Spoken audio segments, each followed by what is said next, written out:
My roof, yeah, the king is here! The king of English is here, the king of the game. Dropping knowledge, that's the claim to fame. No confusion, make the complex plain. Building up a family that will always remain. Creating memories, lasting through the years. Yeah, we're building up a family, conquering all the fears. The king of English!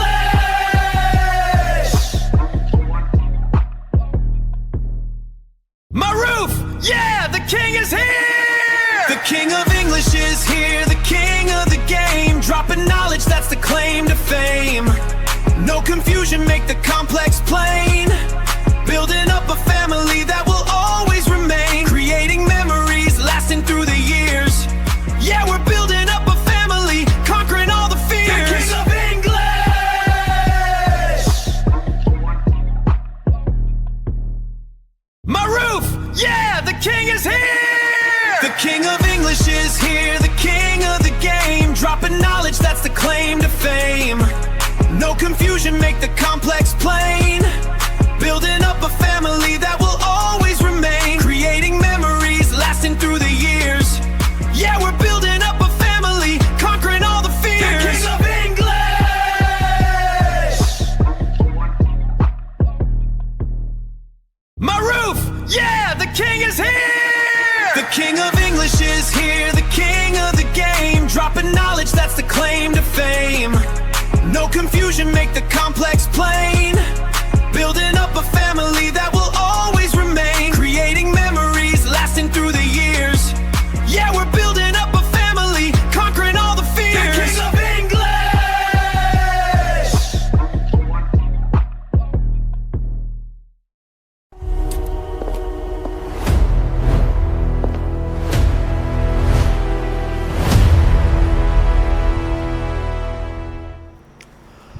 حبايب قلبي ابطال تانية ثانوي، انتوا عارفين الواحد بجد بيعزكم وبيحبكم قد ايه. بجد انتوا عارفين معزتكم عندي، اقسم بالله المجهود اللي بيتبذل معاكم حرفيا ما بحسش بيه. ناس مريحه، ناس جميله، ناس شاطره، ناس بتقدر مجهود وتعب المدرس بتاعها. مهما الواحد يتعب عشانكم تانية ثانوي والله العظيم ما بحس بتعب. عايز اقول لك ان احنا طول النهار شغالين، وعارف ان انت تعبت وانا كمان تعبت، بس زي ما قلت لك والله بجد لو هقعد معاك لغايه ما اوصلك اللجنه الصبح فانا بالنسبه لي على قلبي زي العسل.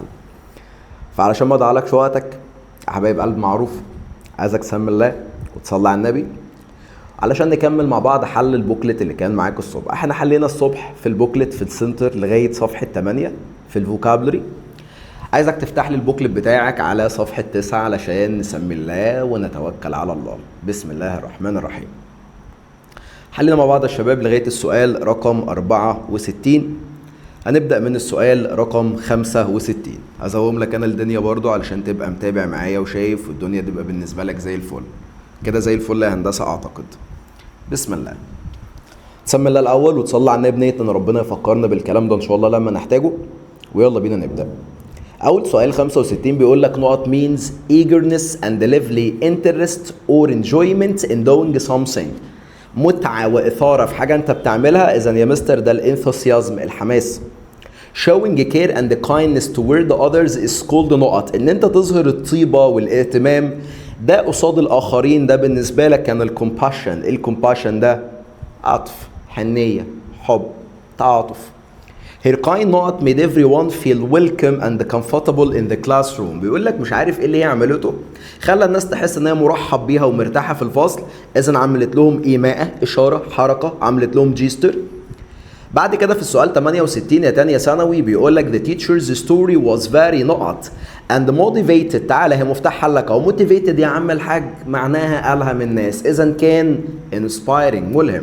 اتكلمنا الصبح في الفرق بين inspire وinspired وinspiring وinspiration. It's a family not to gather together. ايه للعيلة ان هم يتجمعوا.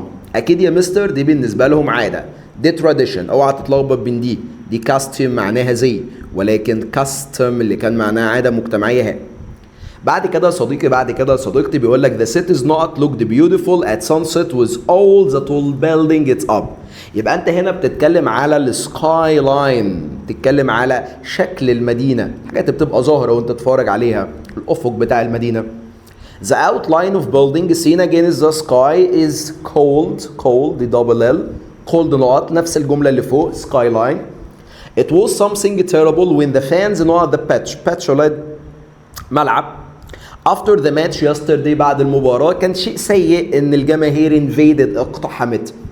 During the wedding her father tried to hide his نقط بيقول لك أثناء الفرح باباه حاول إن هو يمنع يخبي his emotions تعبيراته مشاعره.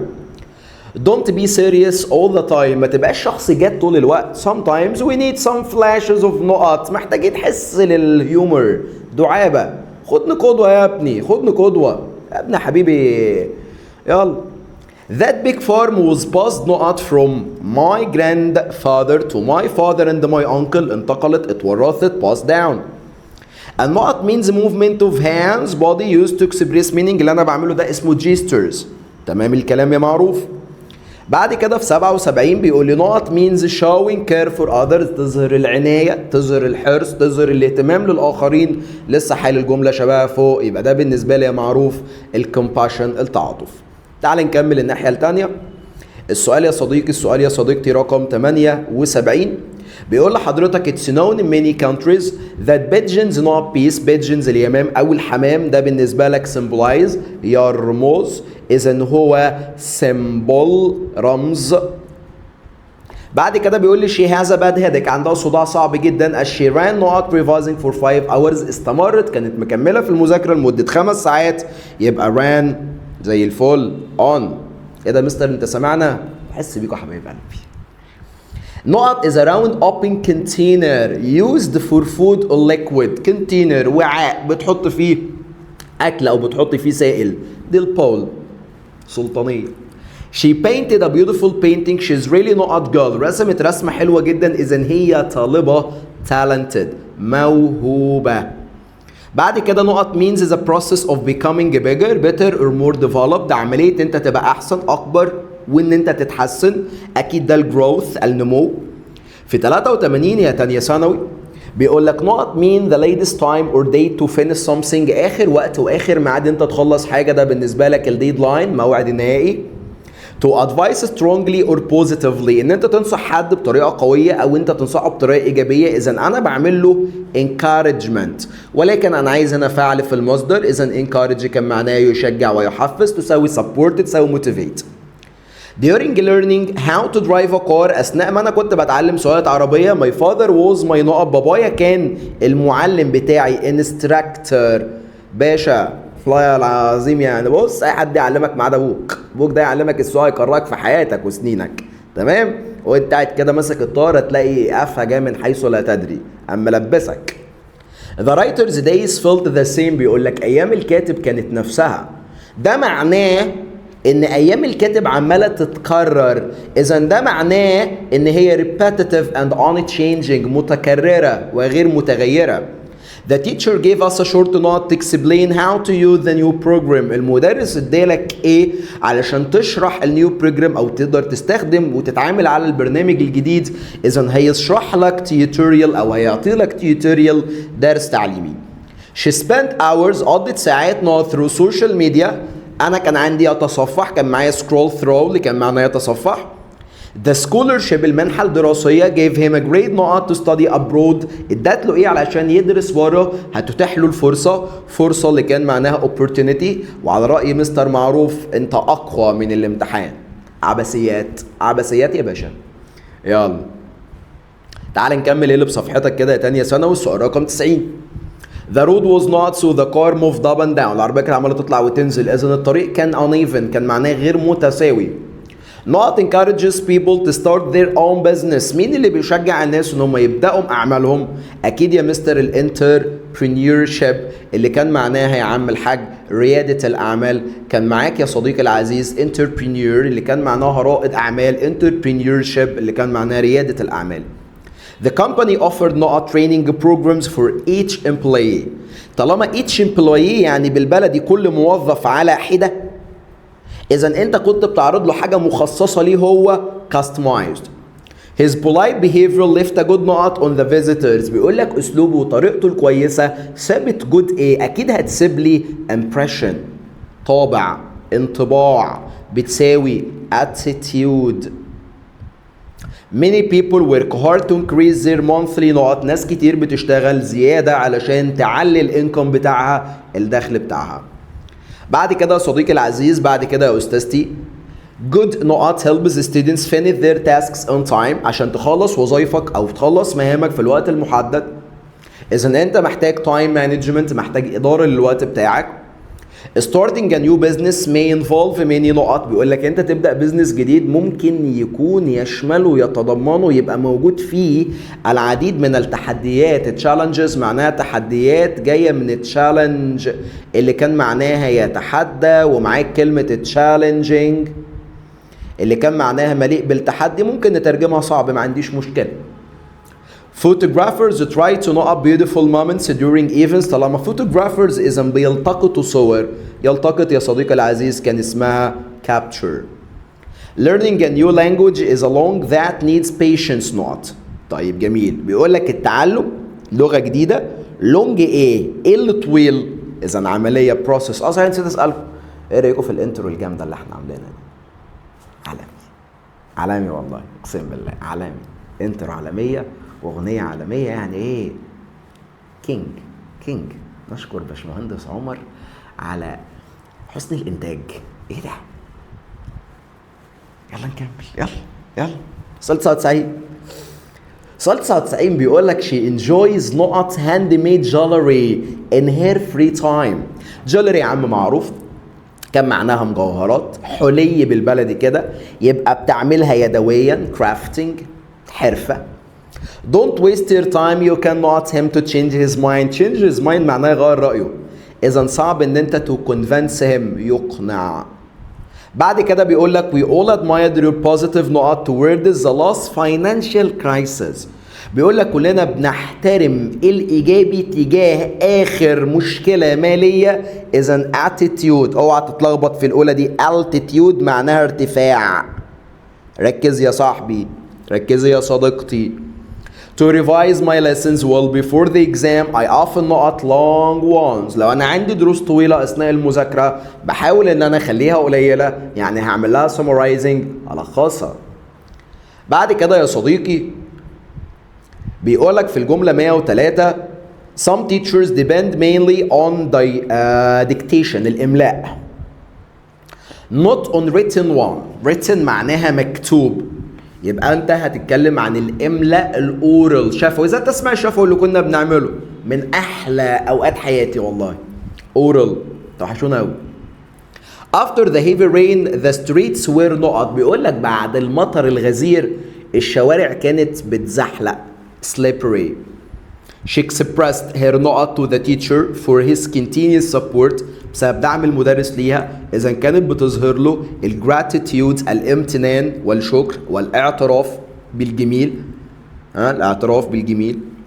Your mental نقط plays an important role in how you deal with the challenges. طريقة تعاملك مع التشالنجز، مع التحديات، مع الصعوبات، دي كنا بنسميها المنتال اتيتيود، أو طريقتك في التعامل عقليا مع الحاجة، نفسيا بتتعامل ازاي. Too much نقط can negatively affect your health. ايه اللي ممكن يأثر على صحتك بطريقة سلبية؟ اكيد الاسترس. خلاص الاسترس بيخلص النهاردة ادبي، بكرة عندك اخر امتحان الانجليزي ان شاء الله العادي، يعني ان شاء الله تخرج زي الفل انت وبتوع علمي.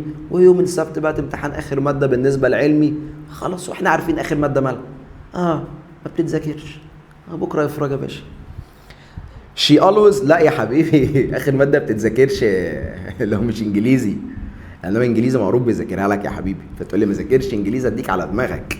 كده خلصنا. انا خلصت دنيتي معاك الصبح وبكمل معاك اهو. والله العظيم انت محتاج مذاكره يا صديقي العزيز. ربنا يا رب يديم عليا التواضع اللي انا فيه ده. she always tries to stay نقط even in difficult situations. في المواقف الصعبه بتفضل قاعده positive، ايجابيه، بتفكر بطريقه ايجابيه. ايوه optimistic، زي الفل، متفائله. A balanced diet helps improve the body's نقط system. كان معاك الامين سيستم، جهاز المناعة. Regular exercise can increase your نقط. التمرينات ممكن تزود اللايف سبان، دورة حياتك، عمرك يعني بالبلدي. أمر بيد الله يا أخي. Not helps cool your body when it's too hot. في الجو الحار sweat. حللها معاك الصبح الجملة دي بالنص. العرق هو اللي بيساعدك ان هو يبرد جسمك. The kidneys play a key role. الكلية بتلعب دور مهم in not removal from the body. إذا بتطلع الفضلات اللي موجودة، الحاجات الضارة يا ولاد. اتفقنا يا ولاد ان الكدني بتنظف الدم، بتخرج أي حاجة ممكن تضر جسمك يعني. Understanding the power of your نقط can help you control your thoughts and actions. بيقولك ان انت تفهم قدرات عقلك اللي هو mind. A knot is one of a pair of organs that clean the blood and produces urine. لسه كنا بنقول المسؤول او العضو المسؤول عن تنظيف الدم ده كان الكدني. Staying not with friends and family improves mental health. Improves mental health معناها بيطور العقل بتاعك كده يعني صحتك العقلية. إذا إن أنت stay connected تبقى على تواصل، بس ما تصاحبليش عيل زنان تمام شكاء بكاء وتقول لي ده هيطورك. لا يا صديقي، اتفقت معاك قبل كده ان انت لازم وانت بتختار الصحبة بتاعتك صحبة تكون زيك، حد يشدك لحاجة احسن، حدش يرجعك ورا. السؤال 116 and نقط always looks for the bright side of things. bright side الجانب المضيء، يعني بالبلدي الحاجة الإيجابية. إذا ده شخص optimistic معروف.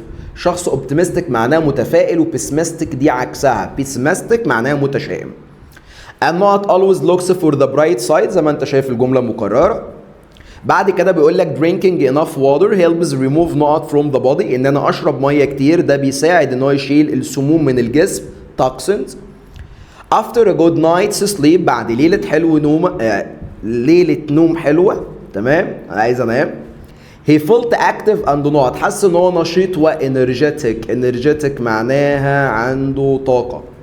طبعا في 120 we should acknowledge the not of social media on people nowadays. لازم ان احنا acknowledge تبقى عارف the not of social media on people تأثير السوشيال ميديا وسائل التواصل impact. 121 يا تانية ثانوي the employer promised the workers to be rewarded. هيتكافئهم if they increased their لو زودهم الانتاجية productivity. The captain was angry with the players. صاحب المدرب كان متضايق جدا من اللعيبة because of their not performance بسبب أدائهم اللي ماله. الصبح قلنا صفة ING مع مسبب الشعور، صفة ED مع مستقبل الشعور. الأداء كان محبط إذا disappointing، يبقى اللعيبة أو المدرب كان disappointed، ومعاك كلمة disappointment اللي كان معناها إحباط. To become more skilled or acknowledged عشان تبقى عندك مهارة أكتر، حد متمارس أكتر وعندك معرفة. in something means to not it معناها إن أنا to master it هبقى حد ضليع فيها skillful. if he apologizes for her mistake أو for his mistake لو هو اعتذر عن الخطأ بتاعه will you not his apology هل هتقبل الاعتذار بتاعه؟ يقبل كان اسمها accept. when you are hopeful and confident لو انت عندك امل وواثق about the future عن المستقبل you are ساعتها انا كده شخص متفائل optimistic. he faced a lot of challenges واجه العديد من التحديات however بالرغم من ده he managed to not his goal قدر ان هو يوصل لهدفه او يحقق هدفه يا اما reach يا اما achieve. I can compare our big house نقط our old small flat compare something to something مقارنة حاجة بحاجة فحلك هنا تو. a strong promise or responsibility وعد قوي أو مسؤولية to do something is called ده يا صديقي العزيز commitment. طيب يا مستر يعني ايه commitment؟ حاجة انت المفروض تعملها، المسؤولية اللي انت شايلها، الالتزام اللي عليك. تعال نكمل. سؤال 129 successful people are often those who know their time well. الناس الناجحة هي الناس اللي بتقدر تعمل إدارة الوقت بتاعها بطريقة كويسة manage. The teacher asked the student to know their focus sharp during the final revision. المدرس طلب من الطلبة إنهم يعملوا إيه في التركيز بتاعهم أثناء الامتحانات to keep يحافظ على زي ما أنا قلت لك بكرة براحتك خالص وركز مش مستعجلين على حاجة يا صديقي. To not means to be late خلاص يا مستر ما تكملش اتأخر يبقى delay. السؤال 132 يا صديقي العزيز صديقتي العزيزة It was a good decision that the teacher firm deadlines for the lazy students to hand their tasks. بيقول لك كان قرار كويس جدا ان المدرس حط موعد نهائي. يضع، يثبت، يظبط، set. حتى عندك الاعدادات بتاعه الموبايل هتلاقي settings كان معناها اعدادات. اذا يعد معناها set مش ست. دي ست ودي set. يا راجل هو ده وقته؟ وقته ما يهمش. الاي ليها نطق والاي ليها نطق. معلش استفاد مني، استفاد، ده داخل تالتة، استفاد والله. الكلام ده هتاخده بعد كده بفلوس. السؤال رقم 133 good revision before the final exam often leads. باشا ما تكملش هي lead to معناها يؤدي إلى ويتبعها اسم أو فعل مضاف له ing. Our school tries to create a not environment where all students feel respected. كل الطلبة حاسة إن بيتم احترامها. إذا يا مستر هتعمل لي بيئة شاملة inclusive. The wise manager treats all employees with not and respect. بيقول لك المدير العاقل يعني الوايز الحكيم بيعامل موظفينه بايه وريسبكت. اكيد لازم يكون بينهم يا معروف، طالما في احترام يبقى في عدل fairness. Learning a new language requires time and not. عشان تتعلم لغة جديدة ده محتاج منك وقت ومحتاج منك مثابرة واستمرارية resistance. Not means caring about others and wanting to help them. ان انا اهتم بالاخرين واحاول ان انا اساعدهم. دي الcompassion. كده تانية ثانوي خلصنا الحمد لله. هرد الفوكابلري. تعالى ندخل على الجزء التاني في اللايف بتاعنا النهاردة ونتكلم على أجزاء الجرامر. احنا خلصنا اللهم صل على النبي عليه أفضل الصلاة والسلام. الصبح كام جملة في الجرامر؟ خلصنا لغاية 50 ولا خلصنا لغاية 62؟ يعني احنا خلصنا الصف ده. طيب انت كده قدامك مذكرتك صفحة 17. تمام كده، تمام كده، زي الفل زي الفل. يلا يا باشا بسم الله. السؤال 63 بيقول لحضرتك هنا the flower you gave 10 minutes ago not very good. باشا خد بالك من الستاتيف فيربس، الافعال التقريريه. طول ما بتوصف لك حاجه ما ينفعش تضيف لها ان جي. انا عايز اقول لك الورده كان ريحتها so smells، ما ينفعش تضيف لها ان جي. if the money he had not enough he would have bought the car. الجمله دي حلوه قوي قوي قوي قوي بس مش احلى منكم. تعال بص التركايه اللي هنا. طبعا احنا كلنا عارفين would have تصريف ثالث، دي حاله ثالثه وانا غير مختلف على الكلام ده، الكلام ده زي الفل. الحاله الثالثه عايزه ماضي تام يعني هاد وتصريف ثالث زي الفل. معاك هذا هي تبقى ناقصك حته. تعالى بس عشان في حوار عالمي هنا، عالمي. if the money he had، لو الفلوس اللي كان يمتلكها دي يا صديقي العزيز بقيت جملتك لسه ما حلتش. يعني لسه تكوين الماضي التام بتاعي لسه ما جيتش جنبه.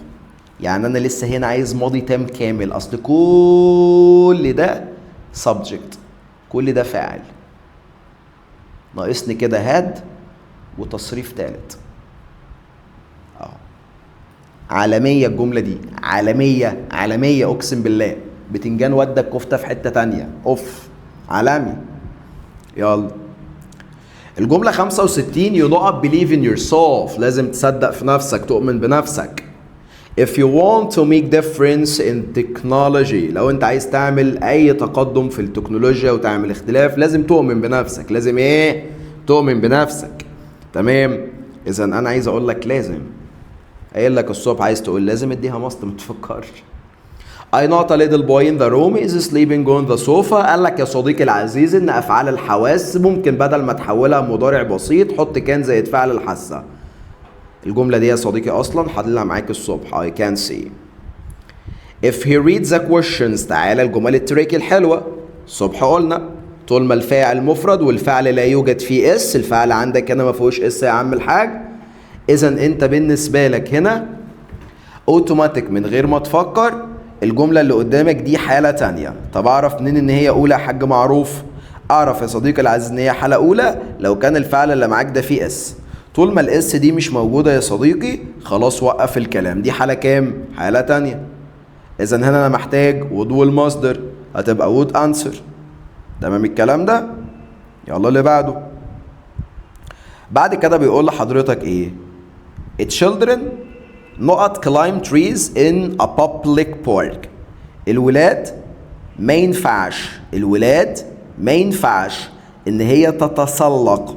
طيب حلو الكلام، طالما ما ينفعش يعني لا يجوز، يعني ممنوع، يعني يلا جري بينا على كلمة mustn't.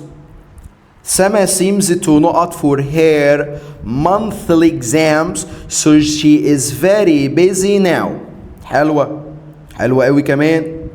اعملي دايرة على كلمة now.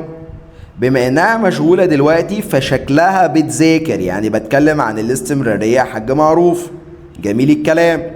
seem to زائد الفعل في المصدر، او seem to be زائد التصريف الثالث في المبني المجهول، او seem to be زائد الفعل بتاعك مضاف له ing في حالة الاستمرارية. اذا حلك هنا يا صديقي العزيز هيبقى be revising. Does this place not anything to you؟ عديت على البيت اللي كان فيه الحبايب، فقلت اما انكو صاحبي قلت له بقول لك هو البيت دوت ما بيعنيش حاجة ليك. Does this place mean anything to you؟ تعال نكمل. سؤال 71. حمزة is a kind lawyer. حمزة ده محامي kind. يعني kind يا مستر؟ يعني طيب. بيقول لك he always seems not innocent people. بيقول لك دايما بيساعد الناس. احنا قلنا سيم زائد صفة او سيم زائد تو زائد الفعل في المصدر. طيب جميل، يبقى he seems not innocent people to help innocent people to المصدر. I don't like this salesman. مش حابب البياع ده. he not honest. honest معناها امين. طالما مش حابه يبقى شكله مش امين. he doesn't seem honest. طب يا مستر معلش انا عندي سؤال، هي ليه يا مستر دي غلط؟ علشان دي تبقى صح يا صديقي seems عشان الفعل اللي معاك مفرد، فعلشان كده شلناها. people were not to use their free time wisely. verb to be ومعاك to، اذا محتاج PP اللي بيجي في التصريف الثالث supposed and meant. seemed لا تبنى للمجهول، meaning دي غلط، supposed هي يا مستر. دنيا لذيذة وسهلة. It seems not this novel may achieve great success. أدا فاعل، may فعل أو may achieve على بعضها. إذا عندي هنا يا صديقي close، عندي sentence، عندي جملة كاملة. بما إن معايا جملة كاملة يا مستر، إذا it seems that. تمام الكلام ده؟ تعالى كده في 75 هنا بيقول لي سيادتك مستر علي is busy now. مستر علي دلوقتي مشغول. he seems to not something important. نفس الفكرة اللي كانت ورا، شكله بيعمل حاجة دلوقتي، يبقى بي دوج. ماهر seems not jazz music. عايز تقول مصدر يا مستر يبقى to like. أدهم has an important interview tomorrow which means not up early. حلو ده جميل، وده معناه وده يؤدي إلى يقود إلى ing. مهمة أوي الحتة دي، الجملة اللي قايلها لك الصبح في السنتر بتاعت المراجعة، وربنا يكرمك السنة الجاية ويجي لك جامعة بره فتقول لأبوك أنا ما أقول لك لا ده معناه that means living دمياط. طب ما عنديش بنات تخرج بره دمياط يا ابني. she not to learn the language quickly. حلوة جميل، من المفترض إن هي تتعلم. السبوزد معروف، معلش ليه مش سيم؟ ناقصها يا صاحبي. السؤال 79 بيقول لحضرتك the language lessons were not help مريم learn Turkish. بيقول لك دروس اللغة كان المفروض من المفترض meant to.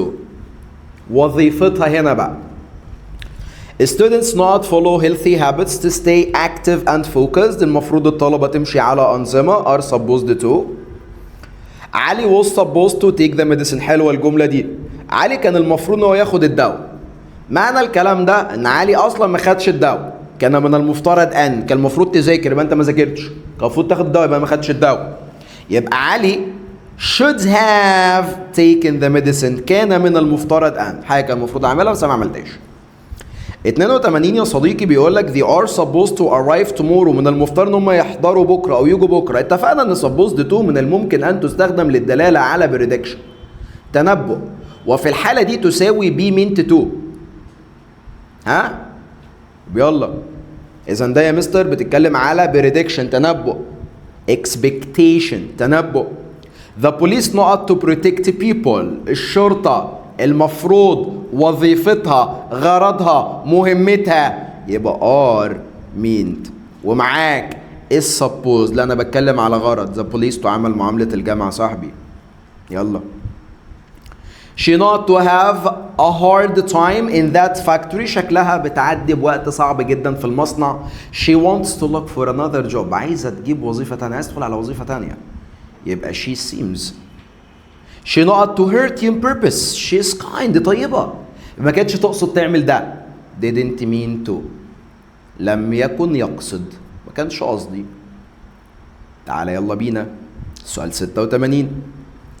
My homework not to be full of mistakes. The teacher is angry with me. مدرس متضايق مني فشكل الواجب بتاعي مليان أخطاء. Seems to. You not submit the project on time or you may lose marks. حل السؤال ده معاك الصبح كانت you are supposed to. بعد كده بيقول لك I should have set the alarm clock. كان المفروض ان انا اظبط الالارم كلوك المنبه بتاعي. As I not to meet my friends this morning. كان من المفترض ان انا اعمل ده. So I was supposed. ابص لقيتها suppose فاذا دي غلط. خد مين يا صاحبي. منار was brilliant as squash. منار كانت مبهرة في السكواش. So she not when playing with her younger sister. لما كانت بتلعب اختها الصغيرة اكيد كانت بتكسبها يا مستر. اذا كانت معتادة ان هي تكسبها used to win. When حمزة went to Alexandria. لما حمزة راح اسكندرية he not to the sea every morning. طيب حلوة جميلة الجملة دي، جميلة قوي كمان. اوتوماتيك من غير ما تفكر، دي عادة في الماضي حاجة كان بيعملها. اذا هنا باخد ماضي بسيط كده كده اصلا مفيش عندي لخبطه لان used to اللي موجوده معاه غلط. is used to دي اصلا مضارع. احنا قلنا ممكن استمراريه العاده verb to be verb to get verb to become وgrow يتبع ing بس دي اصلا ماضي فدي ما تنفعكش لان فعل المساعد اللي معاك مضارع. usually goes برضو مضارع. used to going دي غلط لان المفروض تبقى used to go. يوسف في الجمله 91 not have breakfast at home but now he does. عادة الماضي تنفي عادة المضارع. سايب دي لللايف نكتبها بإيدك والعكس. يعني لو العادة مثبتة في الماضي تبقى منفية في المضارع. I used to smoke now I don't. كنت بدخن دلوقتي ما بدخنش. دلوقتي يوسف بقى بيعمل ايه يا عم الحاج؟ يوسف يا صديقي العزيز have breakfast at home but now he does. دلوقتي هو بيعمل الكلام ده. إذا ما كانش بيعمل الكلام ده في الماضي so he didn't used to لأن عادة المضارع مثبتة.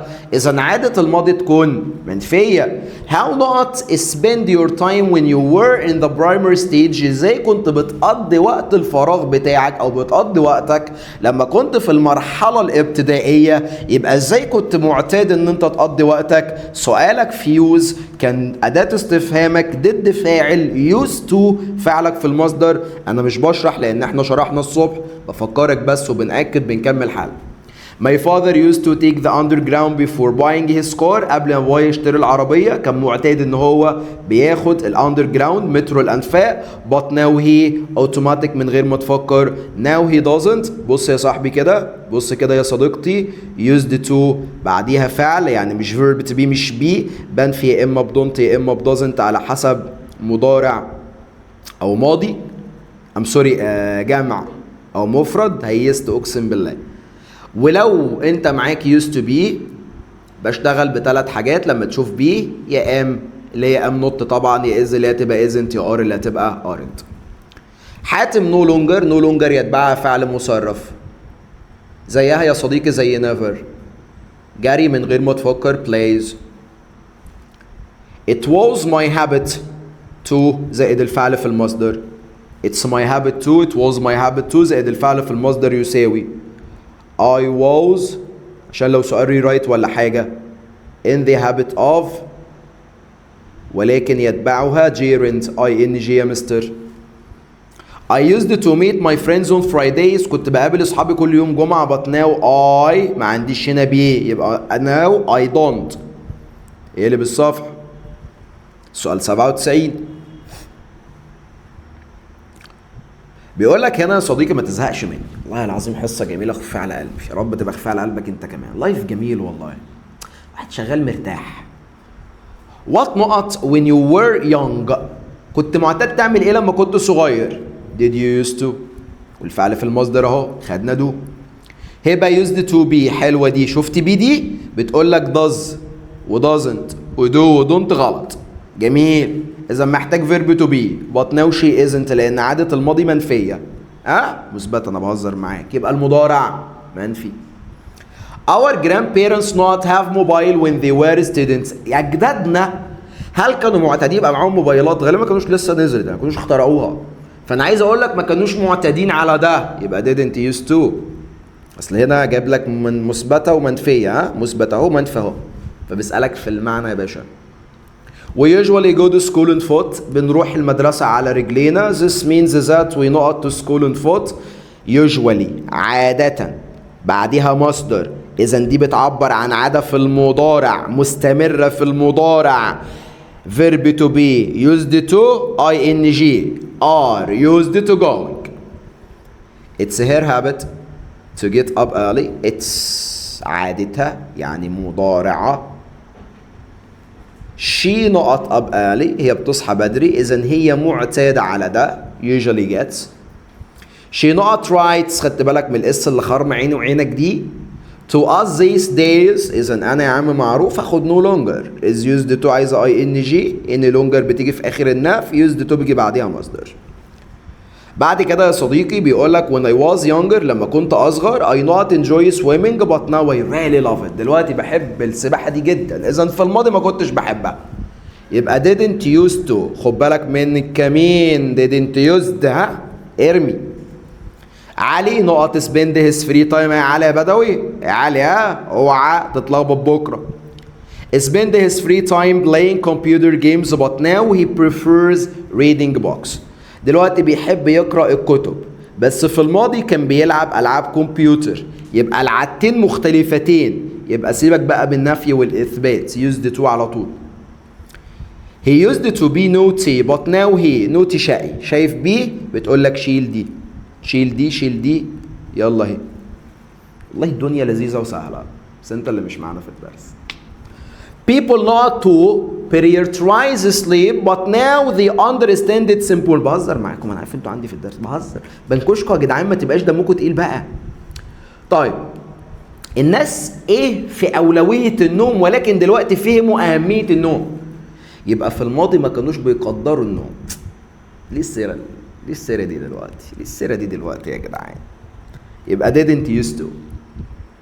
علي not smoke a lot but now he has given up completely. دلوقتي توقف عن ده ما عادش بيدخن. إذا كان معتاد عليه used to. when my father retires لما ابويا يتقاعد he not in the factory for 40 years. هيكون بقاله 40 سنة شغال. إذا بتتكلم على حدث هيكون تم في المستقبل. إذا مستقبل تام will have worked. يلا بينا يلا. السؤال يا صديقي رقم 109. I don't think حمزة ما اعتقدش ان حمزة not the whole novel by tomorrow it's too long. ما اعتقدش ان حمزة يكون خلص. طيب حلو. يبقى I don't think حمزة. شايف دي هي اللي هتبوظ هنا. دي هتخليها اثبات مش نفي. المفروض تبقى منفية بس انا بقول لك انا ما اعتقدش ان هو هيخلص. اذا مش عايز نفي انا عايز اثبات. والهاف ريد الجملة معلومة ولكن لو كانت مجهولة اهو. It's expected that people not able to live in cities under the seas by 2035. by زائد فترة زمنية جاية. يبقى يا صديقي العزيز will have been will have تصريف ثالث. before I go to bed قبل ما بروح انام I not 14 hours without having a rest. هكون شغال بقالي 10 ساعات من غير راحة. عليا النعمة الجمل دي جاية على الجرح. يا جدعان بقى تحطوش على جرح كلونيا بقى. This time next month secondary 2 students بيقول لك المرة أو الشهر اللي جاي في الفترة دي تانية ثانوي وحبايب قلبي الحلوين not their final exams هيكونوا خلصوا امتحاناتهم will have finished وبيجهزوا ويستعدوا إلى ليفل الوحش. والله العظيم سنة حلوة والله العظيم سنة جميلة يا جدعان. بصوا أنا بحب أتكلم معاكم. بصوا تانية ثانوي، اللي بني اساس كويس في العمارة يعرف يبني 100 دور، ولكن العامل اساس العمارة خشب وكرتون والله العظيم ما يعرف يطلع بنص دور. فكل ما اساسك تمام اطلع يا باشا براحتك، طول ما اساسك بايظ انسى.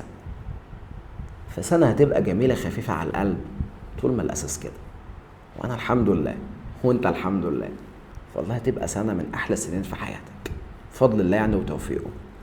تعال نكمل عشان انتوا رغايين وبتحبوا الرغي قد عينيكم.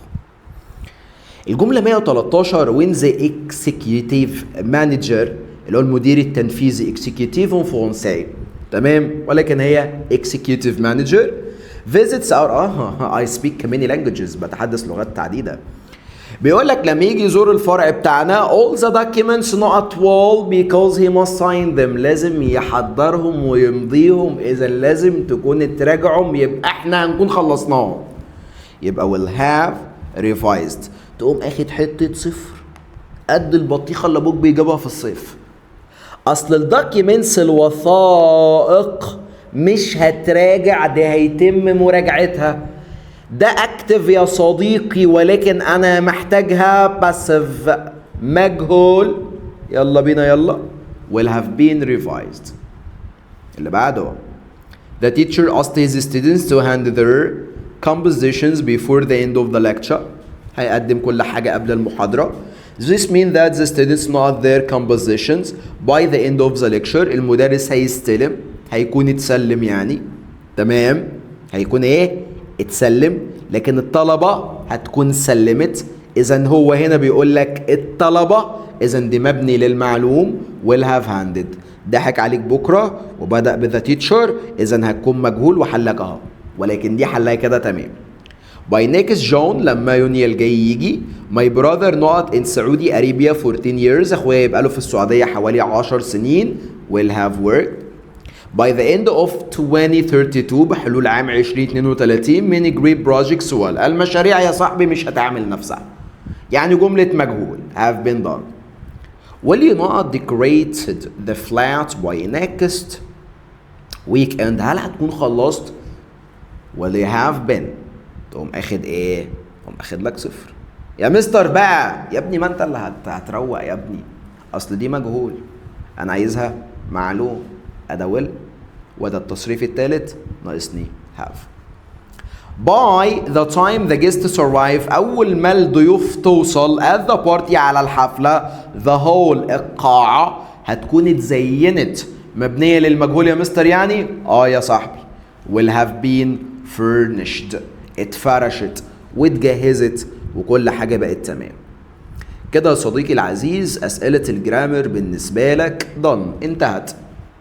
وانا قايل لك تظبط أسئلة الري رايت اللي معاك اللي انا حطيتها لك بحلها. تعالى كده ندردش شوية في أسئلة الكتابة. كان معاك طريقة كتابة البروبلم سولفينج باراجرافز او البروبلم سولوشنز، وكان معاك كمان يا صديقي البوستر. تعال نبص كده، بص هات لك 18 سؤال فيهم افكار الاسئله اللي عندك كلها بفضل الله يعني تمام. الحمد لله النهارده اطمنا على اولى ثانوي، اللهم بارك يعني، الله اكبر الله اكبر الله اكبر علينا. 5 اللهم لا حسد بالنص يا حبيبي الكربون، والله الحمد لله عقبالك، ولا مش محتاج اثبت لك حاجه يعني الحمد لله. انتوا عارفين انتوا مع مين وعارفين بنعمل ايه في السنين اللي فاتت. فربنا يا ربك توفيق ربنا طبعا، توفيق ربنا طبعا، ربنا يديمه علينا اللهم امين. تمام. انت فرحان يا عمر؟ فرحان؟ توفيق ربنا يا عمر، توفيق ربنا. ماشي يلا بينا. In a problem solution paragraph the first step is to، أول خطوة في البروبلم solution paragraph إن أنا يا صديقي أعرض لك المشكلة. Introduce the problem clearly. What helps a poster look organized and easy to read؟ إيه اللي ممكن يخلي البوستر منظم وسهل يتقرا؟ البوستر عشان يبقى منظم ابدأ حط لي كل حاجة كده بالظبط. bullet points، ابدأ اديني كده النقط اللي هنتكلم فيها، والكلار سبيسنج يكون شكل الدنيا منسقة ومنظمة، في عندك مسافات بين الجمل والكلمات والحاجات اللي انت عايز تلفت نظري ليها. which linking words best used to show a result in problem solution writing. بيقول لحضرتك هنا عايزين كلمة ربط بستخدمها علشان أبين الريزلت. بص بص بص بص as a result كنتيجة لذلك. when designing a campaign poster لما تيجي تعمل بوستر لحملة دعائية the writer should الكاتب المفروض يعمل ايه؟ الكاتب لما بيجي ينظم الحملة بتاعة البوسترز بتاعته يا مستر لازم يفوكس on clear message، يركز على رسالة واضحة and strong call to action ونداء للحركة. يلا يا باشا قوم، يلا يا باشا شارك، يلا يا باشا خش الأعمال التطوعية، يلا يا باشا ركز. in a formal apology لما نيجي نعمل رسالة apology اعتذار رسمية the writer should الكاتب اللي أنا بقدم الاعتذار لازم أعمل إيه يا مستر؟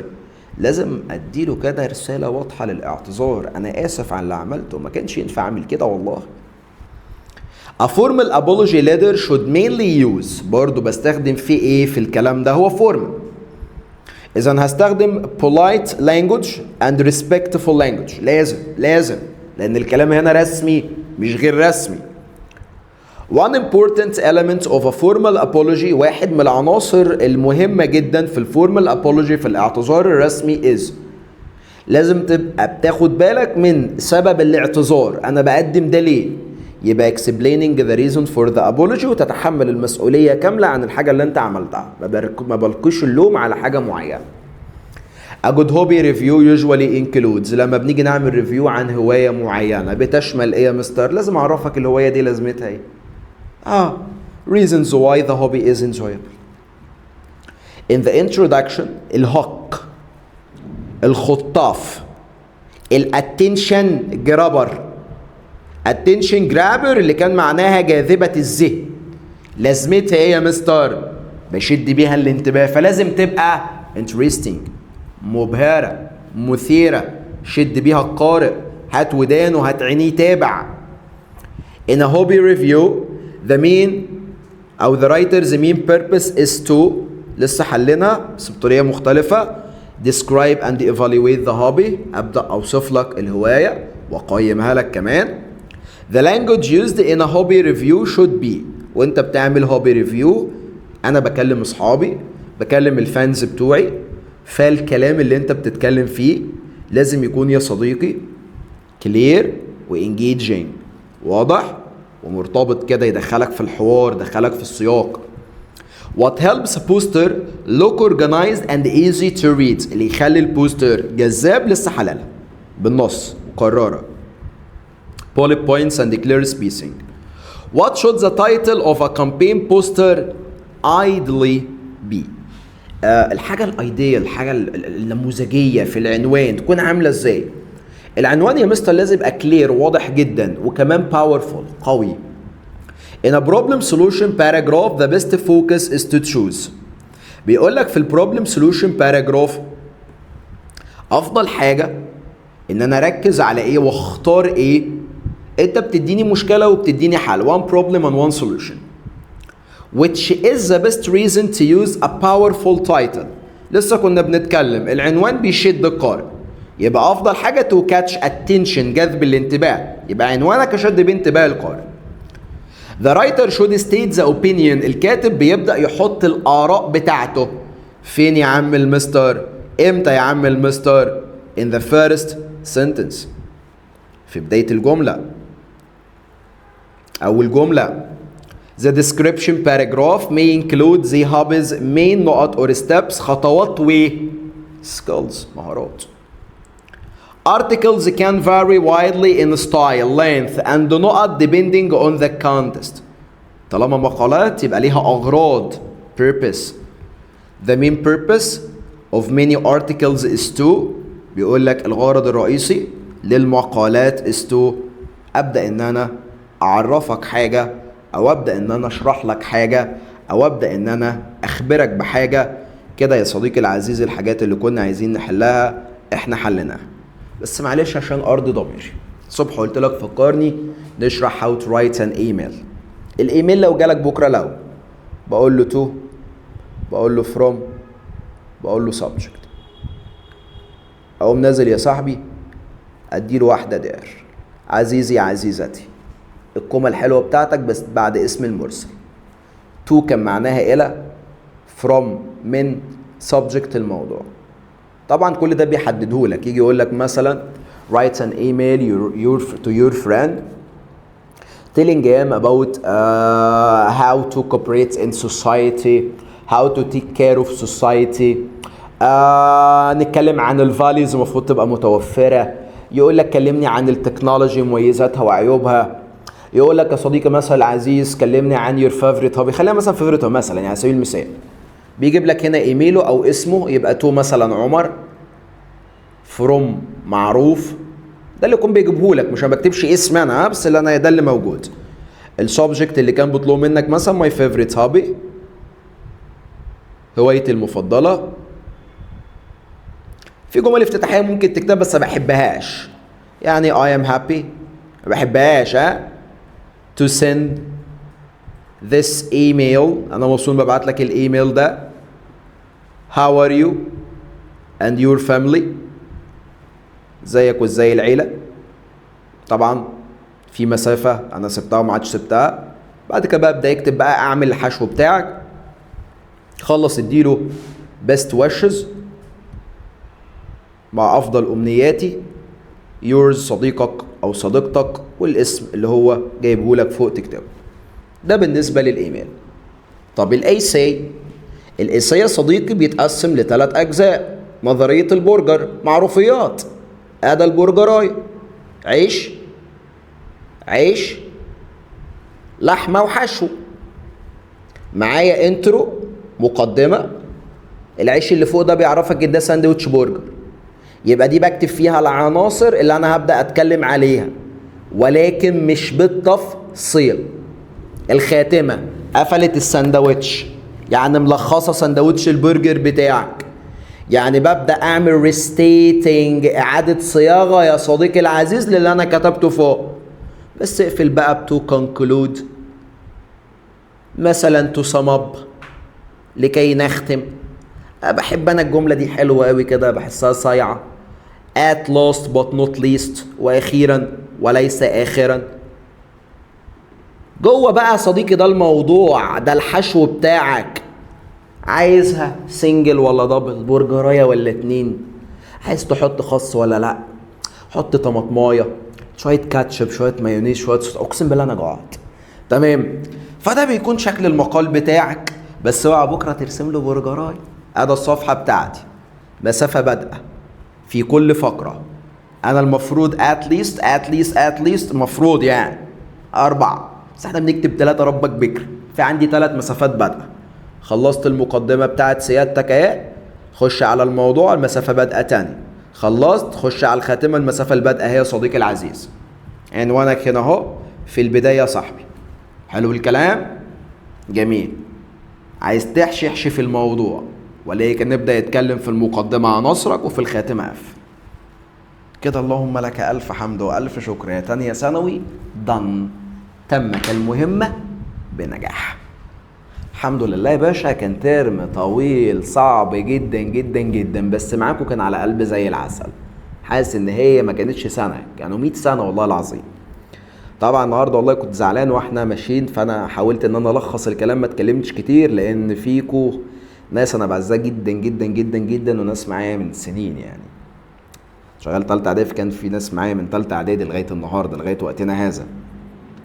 فيشهد ربنا الحمد لله انا ما بخلتش على اي حد فيكم بمجهود خالص والله العظيم. الحمد لله الحمد لله الحمد لله. وانتوا تشهدوا على ده.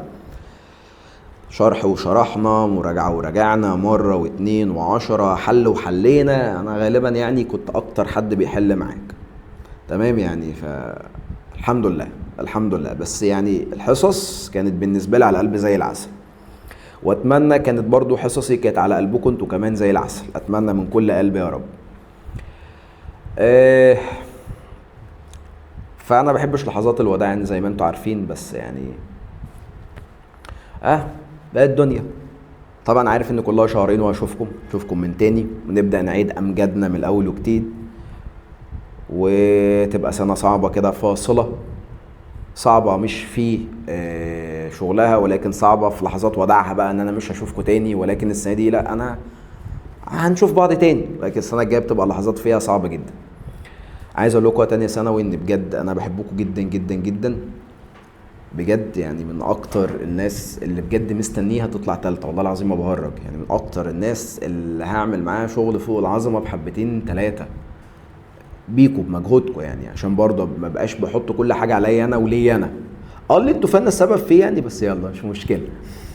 فربنا يا رب يكرمكم يا تانية سنة وبكرة ويوفقكم وتخرجوا مجبورين الخاطر زي ما انتم معوديني، زي ما انتم معوديني كل ترم، وزي ما ربنا معودنا وموفقنا كل ترم ان الدنيا بتمشي معانا زي الفل. فانا مش لاقي كلام اقوله بجد، يعني انا مش لاقي حاجة اقولها. حتى الكومنتات اللي انتوا كاتبينها يعني is very touching يعني. ف يعني انا بجد حرفيا انا مش عايز اقفل والله، يعني انا واحد مبسوط وهو بيشتغل معاكم، ومبسوط بجد من الشغل معاكم. ف مش عارف يعني، والله نفسي افضل فاتح اللايف ده واقعد ارغي معاكم يعني، بس انا اشوفكم كتير يعني، اشوفكم، بس هعرفكم اصلا في الصيف ان شاء الله عاملين حاجات حلوه في الصيف. هعرفكم بفضل الله. عايزكم تستمتعوا بالاجازه بالنسبة لأدبي زي ما قلنا، وبتوع علمي خلاص يعني ذاكر بكرة يا باشا واتبسط معانا إن شاء الله من الأسبوع اللي جاي، واتبسطي معانا يا قمر أنت كمان من الأسبوع اللي جاي. ربنا رب يوفقكم ويكرمكم واشوفكم على خير محققين أحلامكم وكل حاجة حلمتم بيها. قبل ما أقفل بس يعني إيه، هنحط العظمة ده تاني عشان يعني أنا مبسوط قوي. تمام. فبجد يعني الله الواحد يعني I love you تانية ثانوي، بجد بحبكم من كل قلبي، واشوفكم ان شاء الله على خير، اشوفكم باحسن حال. ومفيش وداع بين الاحبه، فانا مش هقول وداع ولكن هنقول الى اللقاء. تمام. كنت شفتها في فيلم هندي عجبتني قوي. الى لقاء اخر ان شاء الله، واشوف وشكم على خير. كان معاكم اخوكم محمد معروف، وكاتب لك مسج حلوه كده تاتشي على الغلاف، بجد بقى دي حروفها بجد من كل قلبي. والله العظيم عايز اقفل، انا مش عايز اقفل بجد، بس اروح بقى ارتاح شويه وناكل عشان كان يوم صعب جدا علينا. فاشوفكم على خير يا تانية سنه وان شاء الله، وربنا يوفقكم بكره الصبح باذن الكريم. سلام.